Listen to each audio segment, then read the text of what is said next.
Hello. नमस्कार मित्रों, क्या हाल चाल है? ठीक है। आते हैं संविधान पे, मेन टॉपिक पे आते हैं। संविधान पे जो संविधान का पार्ट 3 था, पार्ट 3, उसमें बात हो रही थी संघ समिति की। यानी कि भारतीय संविधान की बैठक होती है। बैठक में विभिन्न लोगों का चुनाव होता है, कौन से लोग कौन से काम करेंगे, यानी कि कौन कौन सी जिम्मेदारी किनको दी जाएगी, इसी के लिए बैठक होती है। जो कि बैठक के क्रम में यानी भारतीय संविधान के बनाने में कई दौर का बैठक होता है। उस बैठक में प्रथम बैठक जो होती है 9 दिसंबर, दूसरी 11 दिसंबर 1946 में। उसके बाद जो है जवाहरलाल नेहरू जिस प्रस्ताव पेश करते हैं। फिर उसके बाद से आते हैं जो दूसरे पॉइंट पे आते हैं। कल हम बताए थे कि विभिन्न समितियां बनाई गई थी और उन समिति के जो काम थे उनमें जो है विभिन्न लोगों को नामित किया गया था, यानी कि विभिन्न लोगों की समिति के काम को सौंपा गया था। तो कौन कौन समितियां थी? पहले पार्ट 3 संविधान के पार्ट 3 में इस बात की बता दिए थे। विभिन्न समितियां बनाई गई थी संविधान बनाने के लिए। तो विभिन्न समितियां बनाने में कौन कौन से लोग शामिल थे और उन समिति में कौन से काम किस व्यक्ति को दिया गया था, इसके बारे में आज हम लिखवाने काम करेंगे। तो भारतीय संविधान में अगले क्रम में हम लिखवा रहे हैं कि भारतीय संविधान में जो समिति गठन होते हैं, उन समिति गठन में कौन कौन से लोगों को कौन सी जिम्मेदारी मिलती है, इसी के बारे में आज हम चर्चा करते हैं। तो शुरू करते हैं लिखवाने का। जो विभिन्न समितियां हैं, देखते हैं कौन कौन समिति जो है किन लोगों को कौन कौन समिति दी गई है, जिम्मेदारी बांटी गई है। आते हैं पॉइंट पे।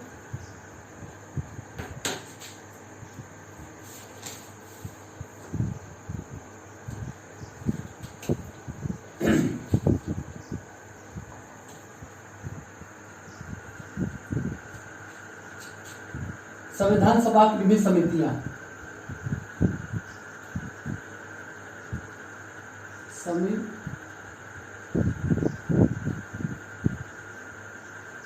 संविधान सभा की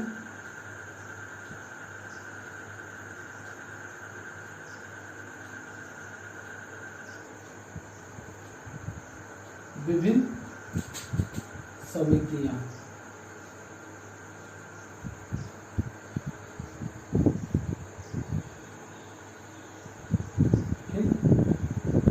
संविधान सभा की विभिन्न समितियां।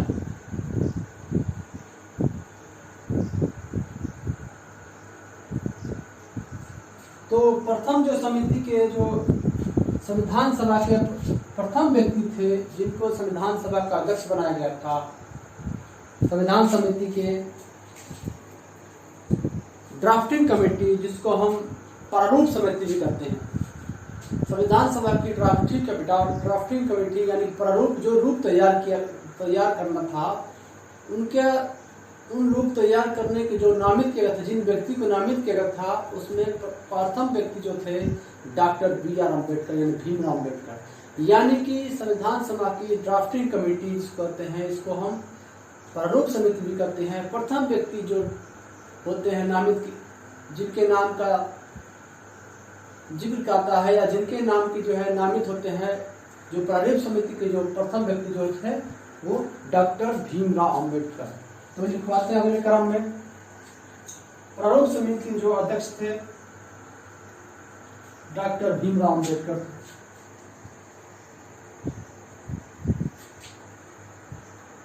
प्रारूप समिति के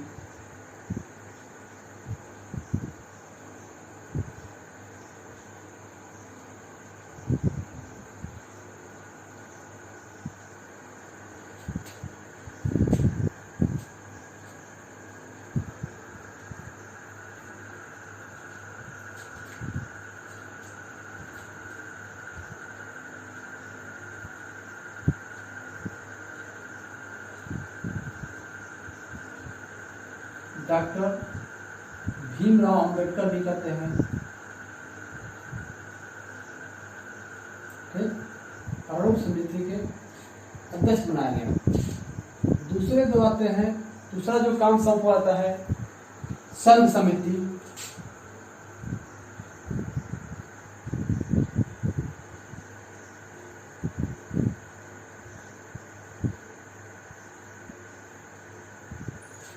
वो जवाहरलाल नेहरू थे।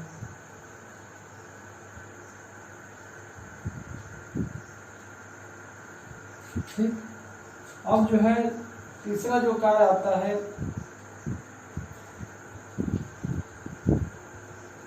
झंडा समिति।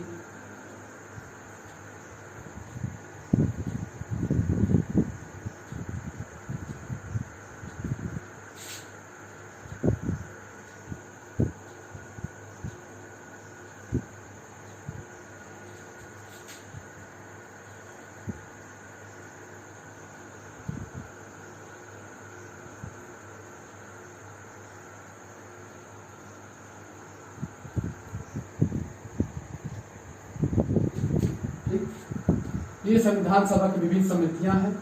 प्रारूप समिति के जो है डॉक्टर B.R. अम्बेडकर संघ समिति नेहरू और झंडा समिति के डॉक्टर राजेंद्र प्रसाद।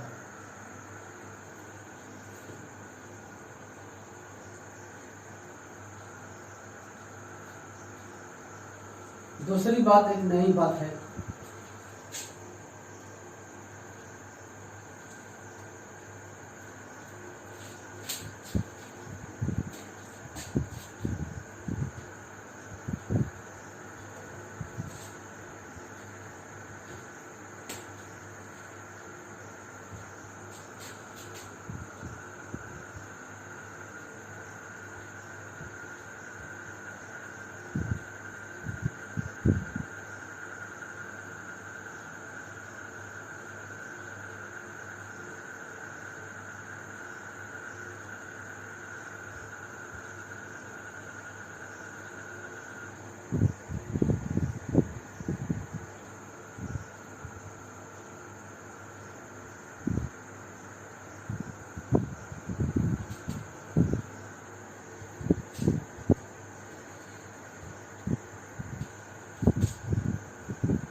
ठीक।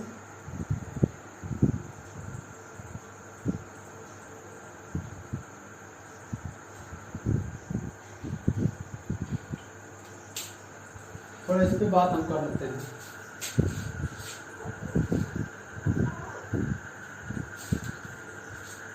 ये संविधान सभा की विभिन्न समितियां थी, जिसमें प्रारूप समिति या ड्राफ्टिंग कमेटी, संघ समिति थी, झंडा समिति थी, और प्रारूप समिति में कुल कितने सदस्य थे? तो 7। आप बता दें हमसे। जो प्रारूप समिति थी, हम इससे पहले बता देते हैं कि विभिन्न समितियां थी, उनके विभिन्न समितियों के जो लोग थे उनको अलग अलग कर्तव्य दिया था, अलग अलग काम दिया था। आपका काम ये है, आपका काम ये, काम बांटा गया था। उसी क्रम में जो प्रारूप समिति है, ड्राफ्टिंग कमेटी है, इनके जो अध्यक्ष बनाए जाते हैं डॉक्टर भीमराव अम्बेडकर थे। संघ समिति की जो अध्यक्ष बनाए जाते हैं वो जवाहरलाल नेहरू थे, और झंडा समिति के अध्यक्ष जो है राजेंद्र प्रसाद थे।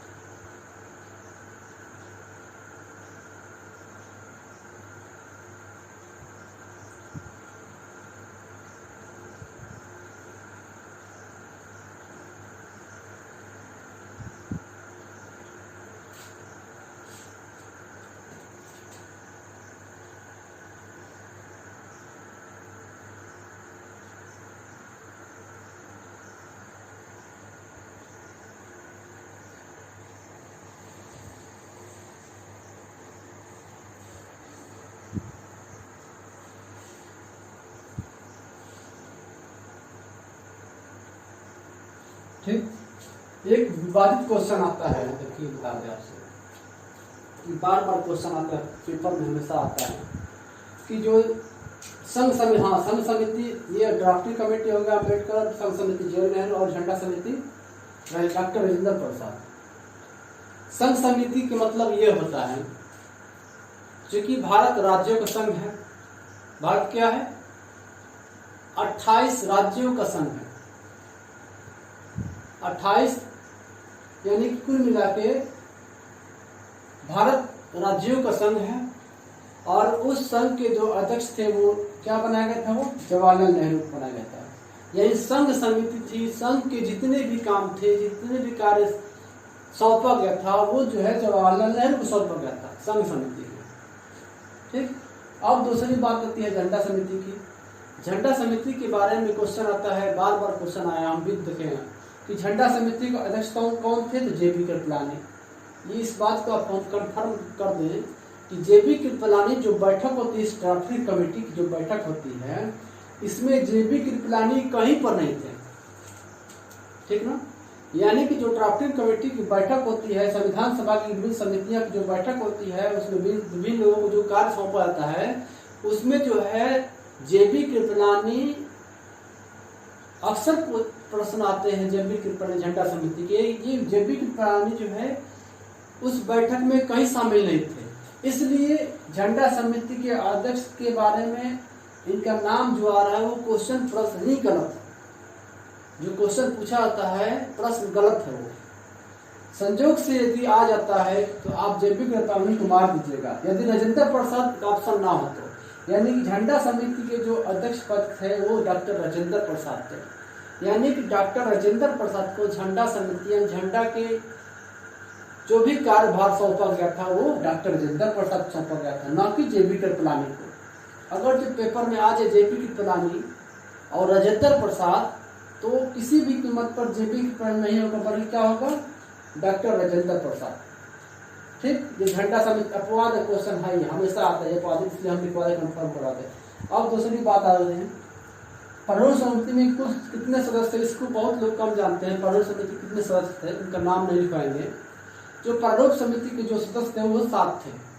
डॉक्टर भीमराव अंबेडकर सहित जो प्रारूप समिति के जो सदस्य थे वो क्या थे, 7 थे। कौन कौन कैसे लोग थे, पहले जो है डॉक्टर भीमराव अंबेडकर थे, जिनकी देखरेख में इन 6 लोगों का जो काम दिया गया था, डॉक्टर भीमराव अंबेडकर सहित 7 लोग शामिल थे, यानी 6 लोग, इसके अलावा 6 लोग थे। पहले जो थे डॉक्टर भीमराव अंबेडकर थे, कृष्ण स्वामी अयंगर थे, के मुंशी थे, डॉक्टर सादुल्ला थे, बीपी खेतान थे, एन गोपाल स्वामी अयंगर थे, सैयद सादुल्ला थे और बीपी मित्रा थे। यानी कि कृष्ण स्वामी अयंगर, एन गोपाल स्वामी अयंगर, अल्लादी, बी मित्रा, डीपी खेतान और एन गोपाल स्वामी अयंगर, यानी कि ये 7 लोग थे जो कि इस ड्राफ्टिंग कमेटी के जो सदस्य थे, ये 7 लोग थे। हम लिखवाएंगे नहीं, इसको बता दें इसे। ये लोग क्या थे, प्रारूप समिति के 7 लोगों सदस्यों में से थे। अब दूसरी बात करते हैं, दूसरी जगह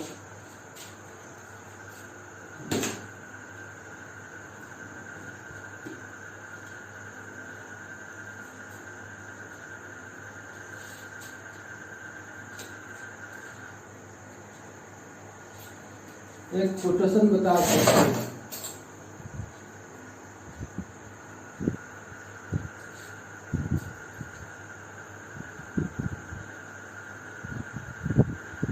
संविधान के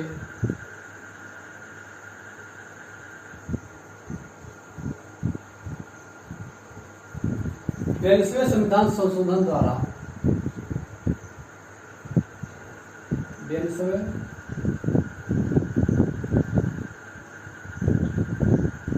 संविधान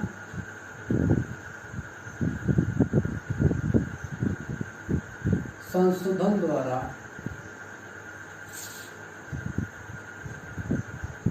प्रस्तावना में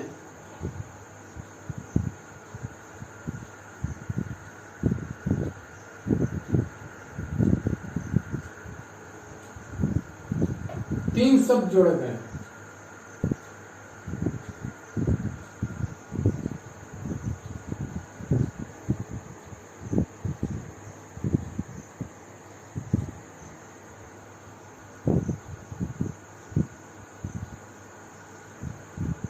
पहला जो है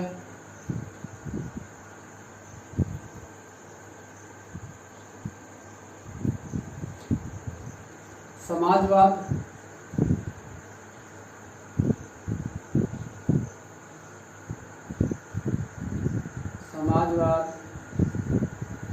दूसरा पंथ निरपेक्ष,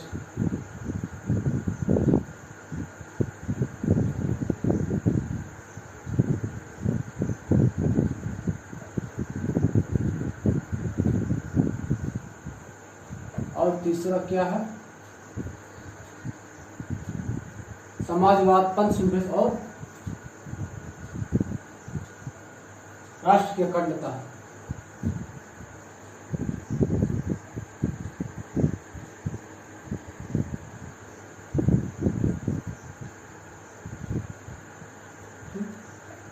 यानी कि संविधान की जो प्रस्तावना थी, उद्देशिका थी, उसमें जो है बाद में तीन शब्द जोड़े गए 42वें संविधान संशोधन द्वारा। 42वें संविधान संशोधन द्वारा प्रस्तावना में या उद्देशिका में तीन शब्द जोड़े गए, समाजवाद, पंथ निरपेक्ष और राष्ट्रवाद। यानी इसको हम सपा भी कहते हैं, इसको हम सपा कहते हैं, समाजवाद, पंथ निरपेक्ष कहते हैं सपा, समाजवाद और पंथ निरपेक्ष। यानी कि 42वें संविधान संशोधन के द्वारा तीन शब्द जोड़े गए, समाजवाद, पंथ निरपेक्ष और राष्ट्र की अखंडता। ये तीन शब्द जोड़े गए थे।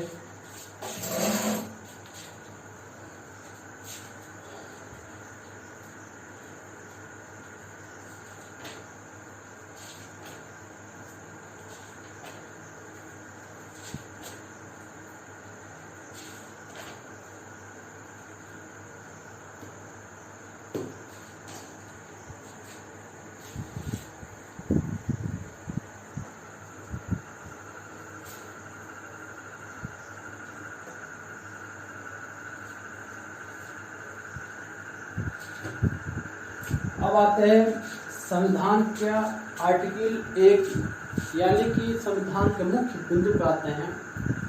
यहाँ पे समितियां बन गई, सबको काम सौंप दिया, संविधान बनकर तैयार हो गया। अब संविधान बनकर तैयार हो गया तो उसमें जो है पहला आर्टिकल जो अनुच्छेद है उसमें कौन सी बातों का वर्णन किया गया है, आज से हम शुरू करते हैं। संविधान का आर्टिकल 1 या अनुच्छेद 1 से हम शुरू करते हैं। यानी कि संविधान के अनुच्छेद 1 से 4 तक, भाग 1 से 4 में भारत राज्यों का संघ है। यानी कि भारत राज्यों का संघ है।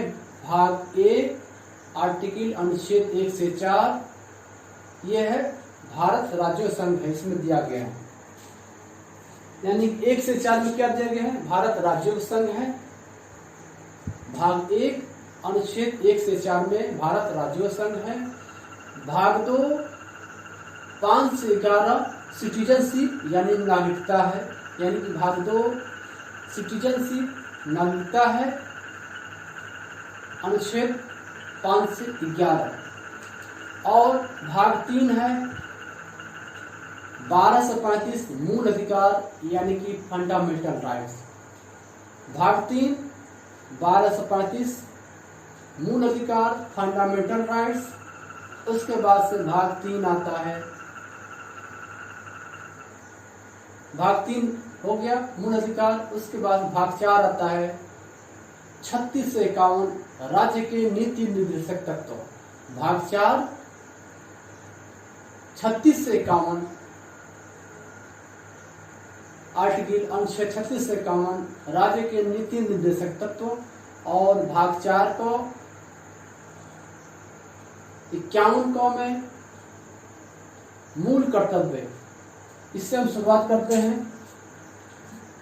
अनुच्छेद एक से हम शुरू करते हैं। यहाँ से हम भारत की जो संविधान की मुख्य आर्टिकल अनुच्छेद है केवल उसी पर हम बात करेंगे, उसी को हम लिखवाएंगे, बेवजह जो अनुच्छेद में नहीं लिखवाएंगे। तो हम आते हैं, शुरुआत करते हैं भाग 1।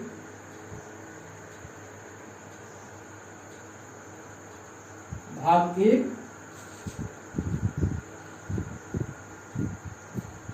अनुच्छेद 1 से 4।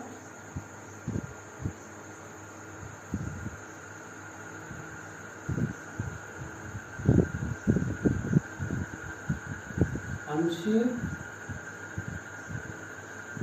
1 से 4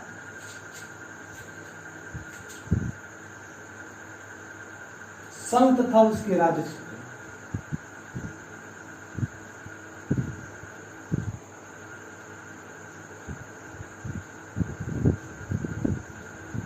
संघ तथा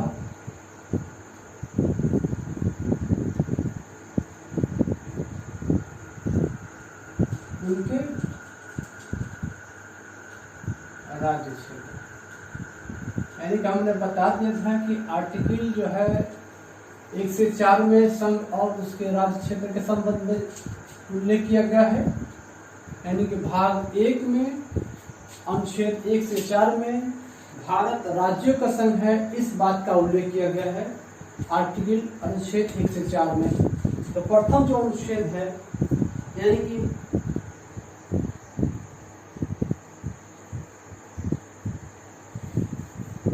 जिसमें अनुच्छेद 1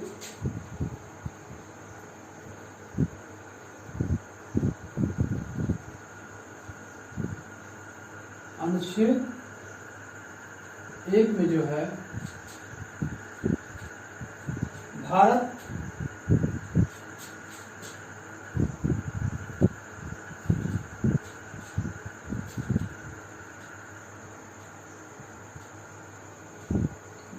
का नाम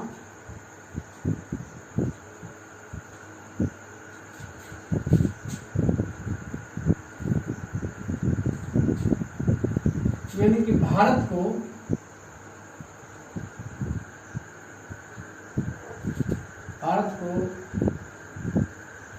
दो नामों से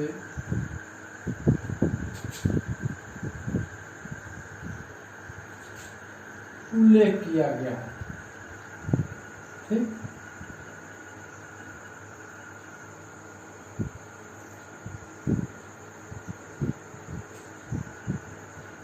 है। भारत को दो नामों से उल्लेख किया गया। पहला जो नाम है भारत का, वो भारत है।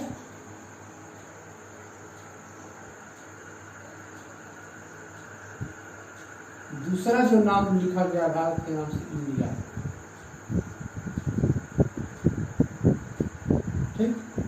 आर्टिकल अनुच्छेद 1 में भाग 1 अनुच्छेद 1 से 4 में भारत राज्यों का संघ है, यानी कि संघ तथा उनके राज्य क्षेत्र में।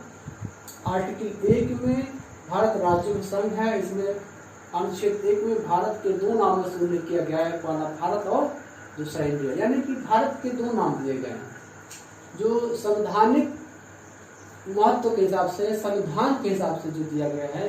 भारत के दो नाम दिए गए, भारत और इंडिया। यानी कि इसको हिंदी में कहते हैं भारत दैट इज इंडिया। इसको हिंदी में कहते हैं, इंग्लिश में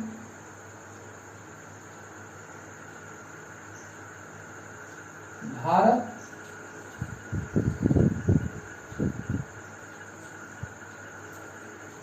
दैट इज इंडिया।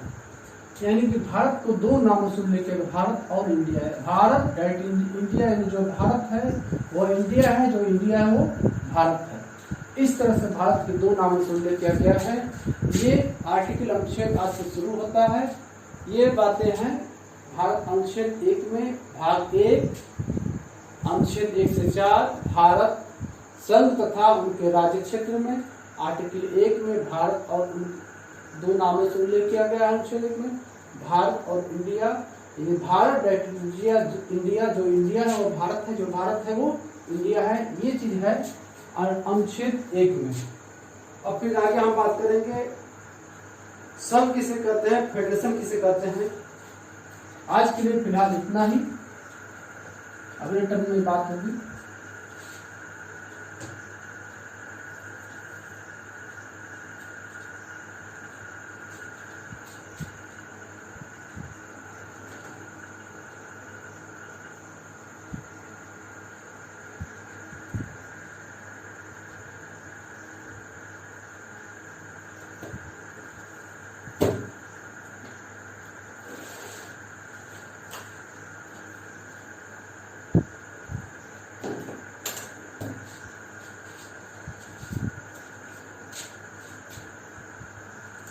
यानी कि ये बात हो गई अनुच्छेद 1 से 4 भारत संघ तथा उनके राज्य क्षेत्र भाग 1 अनुच्छेद 1 से 4 में।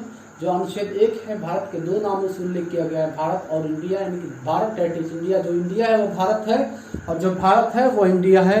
इस तरह से है अनुच्छेद की शुरुआत हो गई है। धीरे धीरे अब अनुच्छेद के बारे में हम जानेंगे।